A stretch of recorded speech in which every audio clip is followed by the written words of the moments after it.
महाराष्ट्राच्या मनाचा नकाशा दैनिक लोकाशा. तर दैनिक लोकाशाच्या कार्यालयामध्ये आज वामा चित्रपटाची टीम उपस्थित आहे या ठिकाणी. तर नमस्कार मॅडम. नमस्कार सर्वांना दैनिक लोकाशाकडून सस्नेह नमस्कार. तुम्ही या ठिकाणी आलात, मनापासून धन्यवाद तुमचे आणि मनापासून स्वागत सुद्धा. तर दैनिक लोकाशाच्या महोत्सवानंतर आपण दैनिक लोकाशाच्या टीमने वामा चित्रपटासाठी मीडिया पार्टनर म्हणून आम्ही सहभागी झालेलो आहोत. तर बिडकरांनी या चित्रपटाला अतिशय प्रचंड असा उत्स्फूर्त प्रतिसाद दिलेला आहे आणि हा विषय अगदी चर्चेचा ठेवलेला आहे, कारण की हा विषय जो आहे तो महिलांच्या जिव्हाळ्याचा विषय आहे. तर त्यामुळे प्रत्येक बिडकरांनी, महिला असो, पुरुष असो किंवा लहान मुलं असो, प्रत्येकाने या सिनेमाचा एक आदर्श समोर ठेवलेला आहे की खरंच ह्या चित्रपटातून खूप छान घेण्यासारखं आहे आणि अभिनय क्षमतासुद्धा सर्वांनी अतिशय उत्कृष्ट प्रकारे सादर केलेली आहे. तर त्याबद्दल तुमचं मनापासून अभिनंदन. या ठिकाणी वामा चित्रपटाच्या मुख्य अभिनेत्री कश्मीरा कुलकर्णी मॅडम उपस्थित आहेत. तर कश्मीरा मॅडमचे या ठिकाणी सहर्ष स्वागत आहे. सरलाची भूमिका साकारलेली आहे वामा चित्रपटामध्ये मॅडमनी. तर अतिशय जिवंत अशी भूमिका सादर केलेली आहे मॅडम तुम्ही. तर अतिशय महिलांना पण खूप हा चित्रपट अगदी मनापासून आवडलेला आहे. तर या ठिकाणी माझा तुम्हाला पहिला प्रश्न असा आहे की ज्यावेळेस महिलांवर अत्याचार होतो, तर तुम्ही जे चित्रपटामध्ये जे सादर केलेलं आहे की तुम्ही जास्त तुम्हाला सहनशक्तीच्या पलीकडे गेल्यानंतर तुम्ही थोडंसं अग्रेसिव्ह रूप, तुमचं एकदम काली दुर्गा मातेचं रूप तुम्ही दाखवलेलं आहे त्या ठिकाणी. तर रिअल लाईफमध्ये शक्यतो अशा गोष्टी घडत नाहीत. रिअल लाईफमध्ये थोडंसं समोरच्या व्यक्तीला आपण मोठ्या आवाजात जरी बोललो तर त्याची रिॲक्शन वेगळी असते. तर रिअल लाईफमध्ये अशा वेळेस काय केलं पाहिजे महिलांनी की जेव्हा सहनशक्तीचा अंत होतो? मुळात रिअल लाईफमध्ये अशा गोष्टी होत नाहीत. खरंच तुमच्याच बातम्यांमध्ये मला वाटतं आता सध्या खूप मोठे चर्चेचा विषय आहे. त्यामुळे कुठल्याही शतकात तुम्ही जा, आत्तासुद्धा त्या गोष्टी घडत आहेत खऱ्या आयुष्यात आणि म्हणूनच हा विषय घेऊन आम्ही आलेलो आहोत तुमच्यासमोर. आणि मला असं वाटतं खूप वेगवेगळ्या प्रकारे प्रयत्न करून झालेत की रिक्वेस्ट करून, अक्षरशः भीक मागून झालेली आहे सगळ्यांसमोर की प्लीज आम्हाला आमचे हक्क द्या किंवा आम्हाला आमचा मान सन्मान द्या. पण कुठल्याही प्रकारे त्या गोष्टी समोरून देत नाही आहेत. मुळात मागायची गरजच पडली नाही पाहिजे, कारण प्रत्येकजण माणूस म्हणून जन्माला आलेला आहे. त्याच्यानंतर एक स्त्री आणि एक पुरुष आहे. जसे तुम्हाला तुमचं आयुष्य जगायचा हक्क आहे, अधिकार आहे, तसंच स्त्रियांना त्यांचा हक्क आहे आयुष्य जगण्याचा. त्यामुळे मागायची गरजच पडायला नको होती आत्तापर्यंत. तरी पण तीही गोष्ट केली आणि आजपर्यंत आपण बघतोच आहे की सावित्रीबाई फुलेंसारख्या कित्येक महिलांनी त्यांच्या वेळी तो स्ट्रगल केला आहे आणि आज स्वतःच्या पायावर आज तुमच्या सगळ्यांसमोर मी उभी आहे. याच्या मागे त्या सगळ्यांचा संघर्ष आहे. मुळात हा संघर्ष करायला लागलाच नव्हता पाहिजे, तरीही केलाय. आणि आजही एवढं करूनही तुम्हाला असं वाटतं की ठीक आहे, आज मी सगळ्यांसमोर बसली आहे, छान माझं शिक्षण झालंय, नोकरी वगैरे करते, पैसा कमवते, म्हणजे सगळं छान चाललंय का? तर आज अशा वेळेसुद्धा एकदा जेव्हा दार बंद होतं बेडरूमचं, तेव्हा त्याच्या आतमध्ये काय काय घडतं हे सहसा बाहेर येत नाही. आणि जेव्हा ते बाहेर येतं, कुणाजवळ येतं, आपण आता समजा माझ्याबरोबर झालं तर मी माझ्या आईशी बोलेन, माझ्या मैत्रिणीशी बोलेन, पण त्यांच्याकडून सपोर्ट मिळतोय का? नाही. सिनेमामध्ये सुद्धा तो मुद्दा मी मांडलेला. आई तेच म्हणते की जाऊ दे ग, असंच आयुष्य आहे महिलांचं, सहन कर, थोडं ॲडजस्ट कर. प्रश्न सरलाला पण आणि मला पण तोच पडलाय की का ॲडजस्ट करायचं?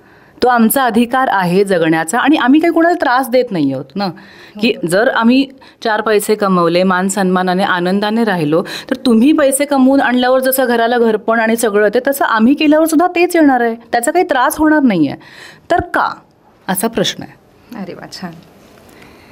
तर मॅडम, तुम्ही जी ही सरलाची भूमिका साकारलेली आहे तर अगदी बिडकरांच्या हृदयामध्ये घर करून गेलेली आहे खरं तर त्याबद्दल तुमचे विशेष अभिनंदन मॅडम.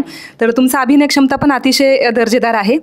तर मला तुम्हाला एक प्रश्न महत्त्वाचा विचारायला आवडेल की तुमच्या अभिनयाची सुरुवात कशी झाली आणि तुमचा या प्रवासातील पहिला टप्पा कोणता होता? माझ्या अभिनयाची सुरुवात म्हणजे मी अभिनय क्षेत्रात येणार आहे हे माझ्या आईने ठरवलं होतं मी जेव्हा जन्माला आले. कारण माझा जन्म थिएटरमध्ये झालेला होता आणि आई आणि बाबा सिनेमा बघायला गेले होते आणि थिएटरमध्ये जन्म झाला. त्यामुळे तेव्हाच आईने ठरवलं होतं की ही हिरोईन होणार. त्यामुळे लहानपणापासून मग थिएटरमध्ये इकडे तिकडे तिने मला म्हणजे सपोर्ट केला. एक जसं आत्ता विषय हाच आहे की एका महिलेने, माझ्या आईने मला या क्षेत्रामध्ये पुढे येण्यासाठी खूप सपोर्ट केला. आणि सगळ्यात पहिल्यांदा मी थिएटर लहानपणापासून खूप केलं आहे. सांगलीची आहे मी. सांगलीमध्ये थिएटर बरंच केलेलं आहे. त्याच्यानंतर पुण्यात आले, पुण्यात थिएटर केलं. मग सिरियल्स 4 दिवस सासूचे ही पहिली सिरियलमध्ये, पहिली मालिकांमध्ये. आणि मग सिनेमे बरेच आलेले आहेत. त्याच्यानंतर Raja number 1, Dholki, carry on Maratha, बरेच सिनेमे आहेत सर चालू आता त्याच्यानंतर. तर तुम्ही आजवर अनेक चित्रपट, नाटक किंवा सिरियलमध्ये तुम्ही अनेक ठिकाणी काम केलेलं आहे. तर सर्वाधिक भूमिका तुम्हाला कोणती आवडली आणि का आवडली? असं एक गोष्ट आपण खरं तर सांगू शकत नाही, कारण प्रत्येक वेळी वेगवेगळ्या भूमिका सादर करायला मिळणं हा खरं तर एका कलाकारासाठी खूप चांगली गोष्ट आहे. कारण वेगवेगळ्या प्रकारे तुम्ही लोकांसमोर स्वतःला प्रेझेंट करताय. पण आत्तापर्यंत वैयक्तिक जर मला ॲज अ काश्मीरा म्हणून विचारलं तर श्री गुरुदेव दत्त मालिकेतली माता अनुसूयेची जी भूमिका होती, कारण मी दत्त महाराजांसाठी पूर्णपणे डिवोटी आहे, त्यामुळे ती माझ्यासाठी खूप मोठी भूमिका होती की प्रत्यक्ष दत्त महाराजांच्या मातेची भूमिका. आणि ते जगताना मला असं वाटतं की खूप संस्कार माझ्यावरती ते होत गेले, त्यामुळे मला आवडते. Good evening. मला आपल्याला प्रश्न विचारायचे डॉक्टर महेश कुमार. शेवटी असं दाखवलं आहे पिक्चरमध्ये की माणसाचा अहंकार हा मिटू शकत नाही, तर काय रिझन आहे त्याच्या पाठीमागं, असं का दाखवलं आहे? पुरुषाचा जो एक मेल इगो असतो ती खूप कठीण गोष्ट असते मिटण्यासाठी. आणि सुरेश राव नागरे जे कॅरेक्टर मी प्ले केलेलं आहे हे सॉर्ट ऑफ एक एवढं रिजिड झालेलं आहे ते आतमध्ये, म्हणजे ती भूमिका करण्यासाठी म्हणजे जर तसा किंचितही मी असतो तर ते सहज गेलं असतं. पण मी एक्झॅक्टली ऑपोजिट आहे. I am truly genuinely feminist at heart. मला निश्चितपणे खात्रीपूर्वक सांगतो की महिला ह्या समाजामध्ये पुरुषांपेक्षा पुढेच आहेत. घरामध्ये त्यांच्या जबाबदाऱ्या पुरुषांपेक्षा जास्त आहेत. मुलाला जन्म देण्यापासून ते त्याला घडवण्यापर्यंत जेवढी जिम्मेदारी, म्हणजे मी माझ्या आईने माझ्यासाठी तेवढं केलं आहे म्हणून ते मी सांगू शकतो खात्रीपूर्वक, हे पुरुषांच्या आवाक्यातलं कामच नाही आहे मुलं घडवणं. आणि दुसरी गोष्ट, सुदैव दुर्दैव काय म्हणता येईल मला त्याची एक्झॅक्ट कल्पना नाही आहे, परंतु आपण एक राहतो ना मेल डॉमिनेटेड सोसायटी, पुरुष प्रधान सोसायटीमध्ये, तर त्याचं ॲटलिस्ट आपण कदर केली पाहिजे की आपल्याला ते मिळालं आहे. आपण काही नाही, लिस्ट आपण काय करू शकतो, एका महिलेचा आदर करू शकतो. म्हणजे तिच्यासाठी काहीच नाही करता आलं तुम्हाला, किंवा तुम्ही आहेत तेवढे समजा तशा स्वभावांचे, म्हणजे सुरेशराव नागरे वामामधला जो हिरो आहे त्याच्या स्वभावाचे, तर ॲटलिस्ट रिस्पेक्ट तरी आपण ॲटलिस्ट करू शकतो. तर तसं. आणि मेल इगो कधी संपत नाही याच्यावर माझा काही विश्वास नाही आहे. तेवढी जर त्याच्या आयुष्यामध्ये जर तशी एखादी नदी म्हणजे स्त्री म्हणतोय मी, तशी एखादी नदी आली की तिचा प्रवाह तसा आहे, तर तो प्रेमापोटी सर्व काही बदलू शकतो, अल्टर करू शकतो. मेल इगो काही काय खूप मोठी गोष्ट आहे असं मला वाटत नाही. परंतु आपण त्या धारणाच अशा करून ठेवलेल्या आहेत की बस म्हणजे आपण खडा तो सरकार से बडा, तर ते त्यामुळे ते सहन होत नाही त्या गोष्टी. आणि मी बिलकुल असं नाही की म्हणजे महिला खूप म्हणजे ग्रेट आहेत आणि पुरुष नाही आहेत. आपल्याकडं छत्रपती शिवाजी महाराज, त्यांच्यापेक्षा मोठा पुरुष मला नाही दिसत कोणी. म्हणजे तर तसंही पुरुषार्थ असू शकतो ना, की इगो असला म्हणूनच पुरुष असतो असं काही विषय नाही आहे असं मला वाटतं. तर या ठिकाणी वामा चित्रपटातील ज्या अभिनेत्री आहेत, तर अभिनेत्रीच्या सासूबाई पण या ठिकाणी आलेल्या आहेत. तर मला सांगायला म्हणजे आनंद वाटेल की खरंच त्या सासूबाई वाटत नाहीत अजिबात कोणत्याच अँगलनी. तर मॅडम, मला तुम्हाला एक प्रश्न विचारायला आवडेल की तुम्हाला ही भूमिका साकारत असताना तुमच्या फिलिंग्स काय होत्या सासूबाई म्हणून, ॲज अ सासूबाई? डायरेक्टरनी आमच्या जेव्हा स्टोरी पूर्ण आम्हाला सांगितली तेव्हा समजण्यात आलं की या पात्राच्या, सासूच्या अशा वेगवेगळ्या शेड आहेत की एक स्त्री दुसऱ्या स्त्रीची जेलसी करते, हा एक शेड त्या पात्राला आहे. दुसरा शेड आहे की स्त्रीमध्ये कायम करुणा असते, वात्सल्य असतं. मग ती सून असली तरीसुद्धा तिच्याविषयी सुद्धा वात्सल्य असतं, प्रेम असतं.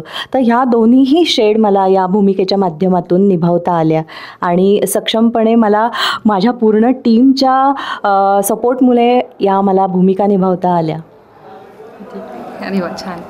तर मॅडम, मला तुम्हाला प्रश्न विचारायला आवडेल की जेव्हा चित्रपट सुरू होता आणि जेव्हा मुख्य हिरोईन चित्रपटाची हिरोला मारहाण करत असती, जेव्हा तिच्या सहनशक्तीच्या बाहेर सगळ्या गोष्टी घडलेल्या असतात, तर जेव्हा तुम्ही फायटिंग करत होतात मॅडम, तर जोरदार टाळ्यांचा प्रतिसाद देऊन त्याचं स्वागत केलेलं आहे फायटिंगचं खरं तर यावेळेस तुमची मानसिकता कशी होती फायटिंग करताना? मानसिकता म्हणण्यापेक्षा त्या मुद्द्या विरोधातच आहे मी नेहमीच. आता सगळ्यांना माहितीच आहे की मी ॲस्ट्रॉलॉजर आहे, न्यूमरॉलॉजिस्ट आहे. तर माझा जेव्हा पात्राचा अभ्यास असतो, त्या भूमिकेबद्दलचं जेव्हा मी एक कॅरेक्टर डेव्हलप करत असते, तेव्हा माझा त्या सगळ्या शास्त्रांच्या दृष्टीने पण अभ्यास असतो.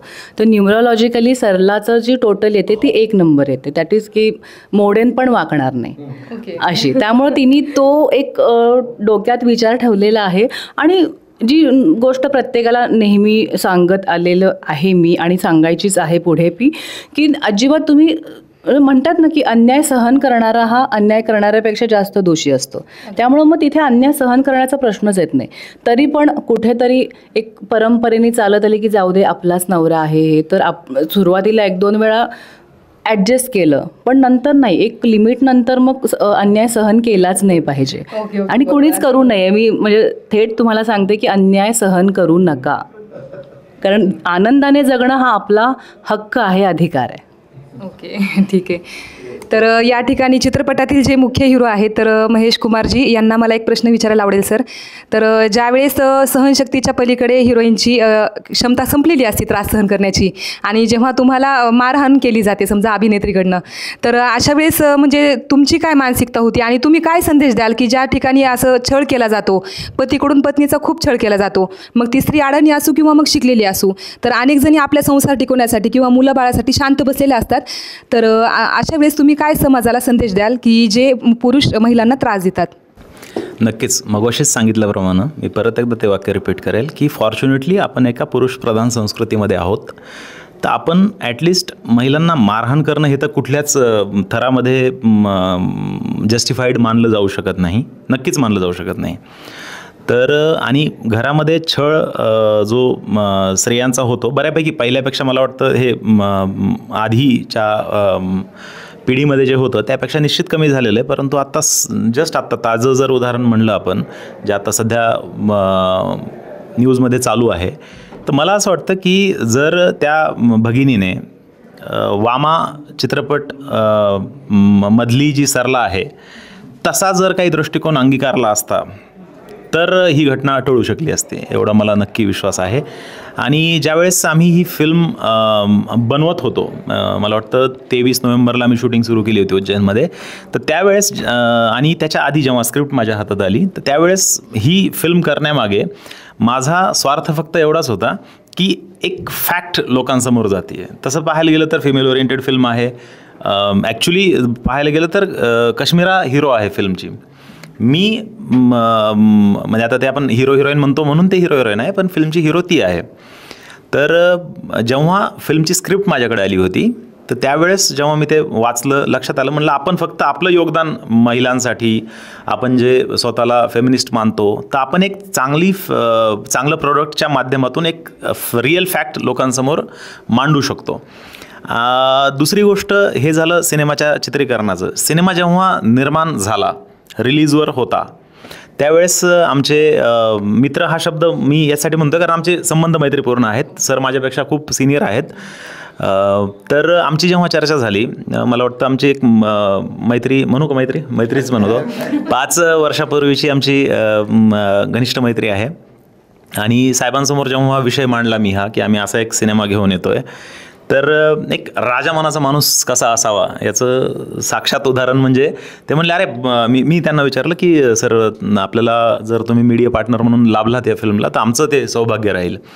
तर त्यांनी असे म्हणजे दोन्ही हात काय म्हणतात ना, दोनो बाजू फैला के त्यांनी ते स्वागतार्ह निर्णय घेतला आणि ते मीडिया पार्टनर लाभले आमच्या फिल्मला.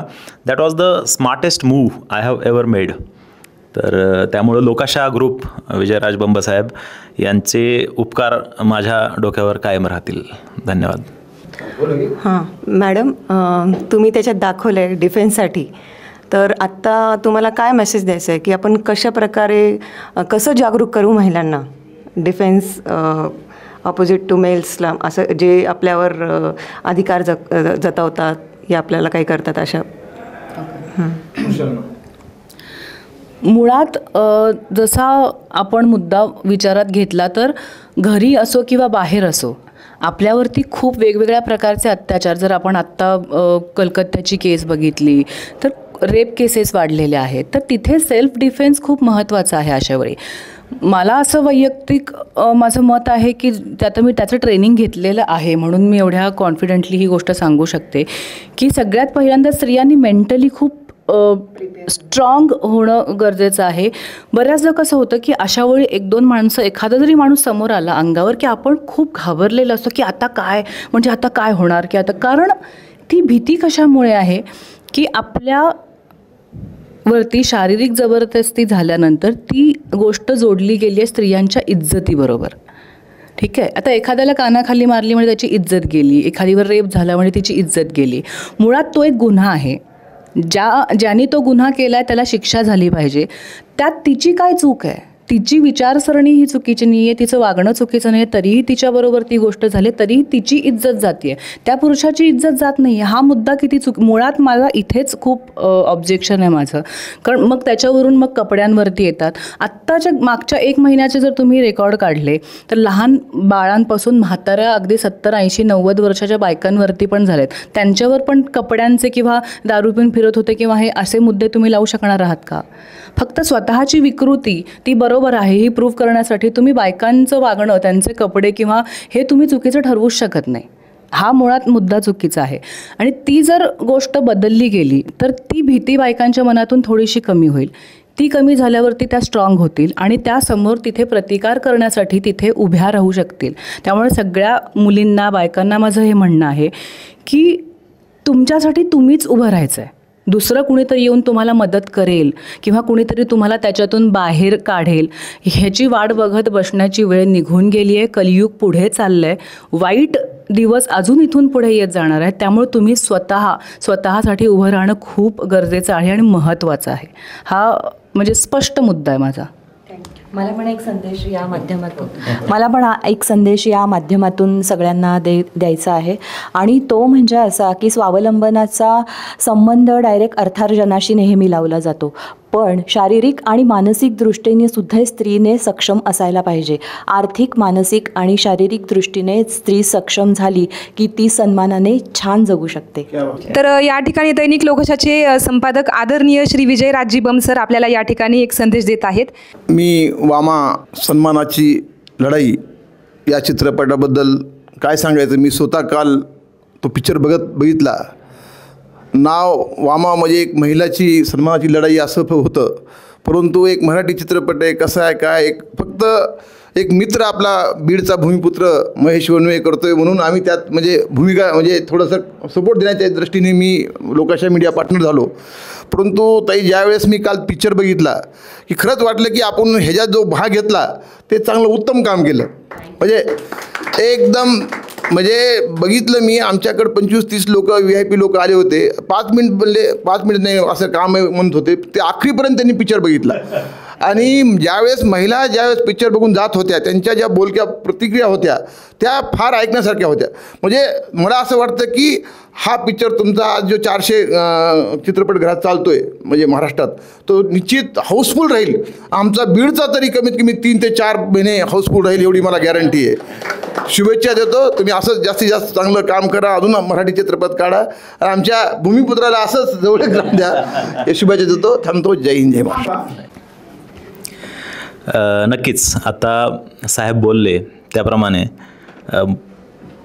कधी ना माणूस एवढा इमोशनल होऊन जातो की परत शब्द फुटत नाहीत.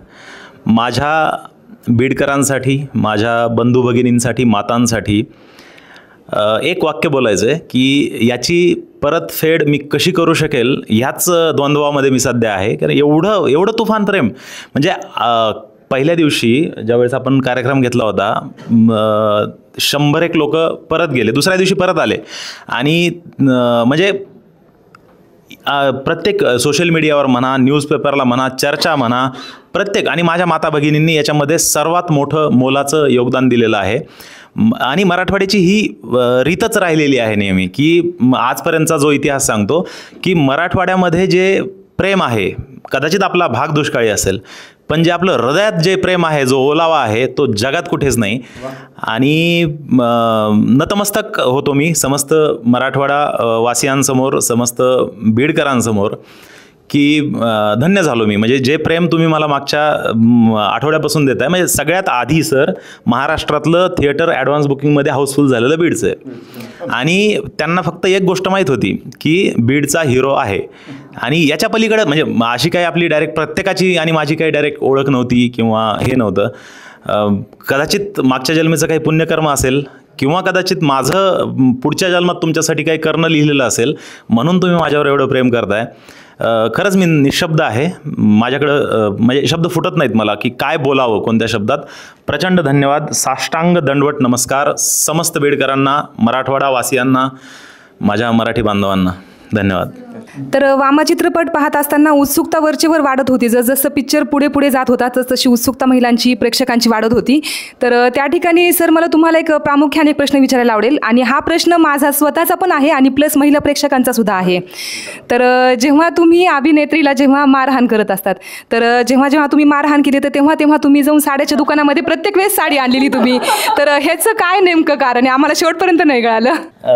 कॅरेक्टर स्टडी केला आहे म्हणून मला ते कारण माहीत आहे. माझ्या डायरीमध्ये मी 250 पानाचा सर लेख लिहिला आहे, सुरेशराव नागरे नावाचा. हे कॅरेक्टर खूप लेयर्स आहेत सर. कांदा असतो ना आपला, की त्याच्यात एक आपण हे काढलं की आतमध्ये कांदाच असतो, परत दुसरी लेअर काढली कांदाच असतो, ते तसं पिलिंग ओनियन तशा प्रकारचं ते कॅरेक्टर एवढं डीप आहे. आणि नक्कीच तुम्ही, मला हा प्रश्न एक्सपेक्टेड होता आणि खूप इंटेलिजंट क्वेश्चन तुम्ही विचारलेला आहे. खूप म्हणजे हा प्रश्न सहज कोणी असं नाही विचारू शकत. खूप डेप्थ आहे तुमच्या या प्रश्नामध्ये. तुम्ही खूप लक्ष देऊन सिनेमा पाहिलेला आहे हे दिसतं याच्यावरून. तर सुरेशराव नागरेच्या त्या डायरीमध्ये मला वाटतं बहुतेक 35-36 पेज नंबरवरच मी हे रिझन लिहिलेलं आहे की काय असू शकतं त्याच्यामध्ये. तर कुठंतरी ना त्याला त्याचे वडील, तो 12-13 वर्षाचा असताना वडील घर सोडून निघून गेलेले आहेत. आणि 12-13 वर्षाच्या मुलाच्या याच्यावर जेव्हा त्याला ते घरात बाप निघून गेलाय सोडून कुठंतरी, तर त्याची मनाची अवस्था काय असेल, ती अवस्था कुठंतरी विकृती होऊन गेली. तो लहानपणी निश्चित असा निश्चित नसेल, मी गॅरंटी सांगतो तुम्हाला. तर आणि फिल्म काय आहे ना, सिनेमा काय ताई, हे एक निर्माण आहे. हे एक आपण जसं परमेश्वरानं विश्व बनवलं तसं सिनेमा हे एक 2 तासाचं विश्वच आहे ना. तर त्याच्यासाठी म्हणून प्रत्येक कॅरेक्टरची काहीतरी बॅकड्रॉप असतो. मला म्हणजे खूप दुष्ट दाखवला आहे सुरेशराव नागरे याच्यामध्ये, पण जर 2-3 वेळेस सिनेमा पाहिला तर त्याची एक सॉफ्ट कॉर्नर तुम्हाला कुठेतरी दिसून येईल. निश्चितपणे तो साडी घ्यायला जातो, त्याचा तो स्वभाव आहे की मी असाच आहे बाबा, मला सकाळी पोहे खायचेत, संध्याकाळी मासे खायचेत. वर्षानुवर्ष कोणी खाऊ शकतं का? काय सायकोलॉजी असेल त्या गोष्टीची.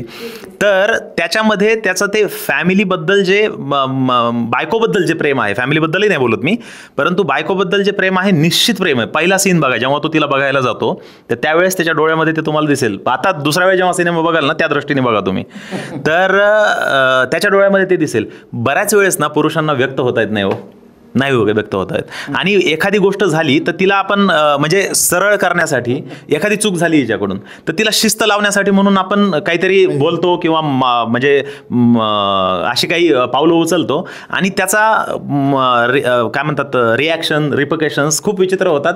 आणि ते रिपकेशन्स आहेत ते तिच्यामुळे झालेत असं एक सायकोलॉजी तयार होते.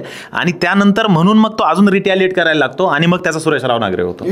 येस, निश्चित. पण तो एवढा सहज कळण्यासारखा नाहीये. तुम्ही म्हणजे कौतुक तुमचं केलं पाहिजे, तुम्हाला हा प्रश्न पडला. Yes, thank you.